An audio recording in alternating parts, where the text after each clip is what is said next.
bass clef note names.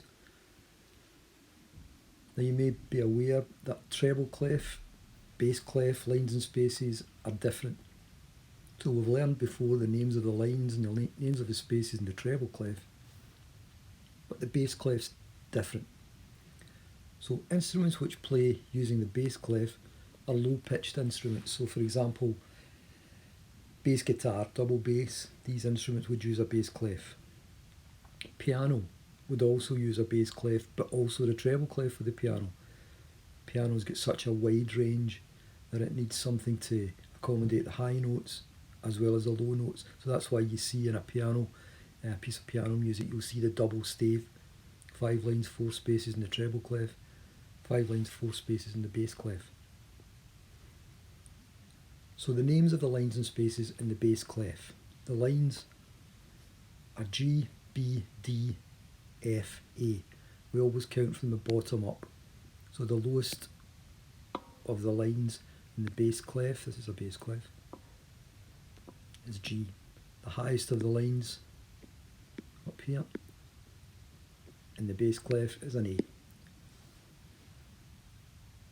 That's something to help you to remember. So, bass clef lines, great big dogs from Africa. Count from the bottom up.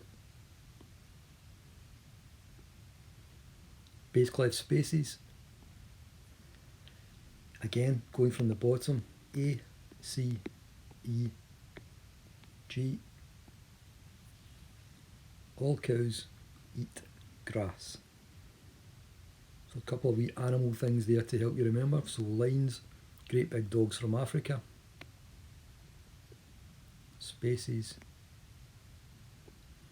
all cows eat grass.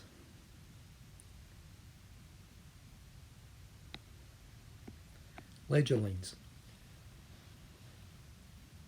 You'll have seen ledger lines when you've been playing music yourself. So ledger lines are small lines which we write above or below the stave, the 5 lines and 4 spaces in other words, to notate pitches out with the normal range of the stave.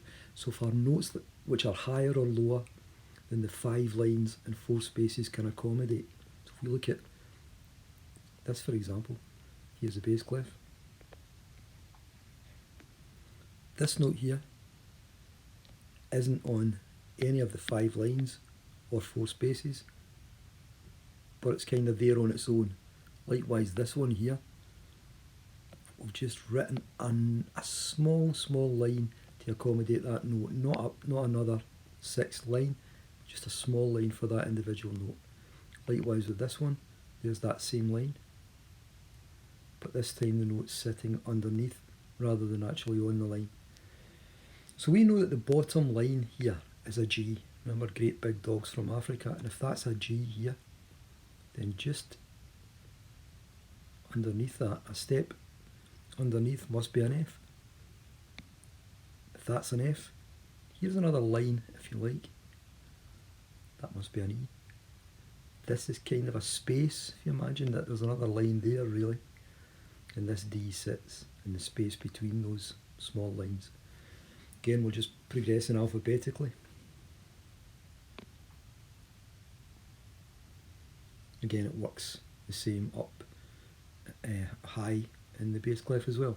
So we know that the top line in the bass clef, great big dogs from Africa, is an A. Here's a note which is just one step above, and that's a B. Here again we see that small line there, moving alphabetically. This is a C. There's that same line, but this time we have a note sitting just above the line in a space. If you imagine there's another line going to be up there, so we could say that this line is on a space, and again moving alphabetically, B, C, D. Same thing happens in the treble clef, of course. Again, we know that in the treble clef, here's a treble clef here, we know that the lowest line is an E. Remember, elephants go bonkers drinking Fanta, this is an E. It's just slightly beneath that bottom line, D. Here's that line again just to accommodate that one note. That's a C, there's the same line. That's a B. And also high up in the treble clef, we know that the top line is an F. Elephant's going up bonkers drinking Fanta. And if that's an F, the next note up stepwise from it is a G. Next note after that, again we've got another small line. This is an A. There's that same line. Just above it, in a space, because there's a line up there, remember. This is a B.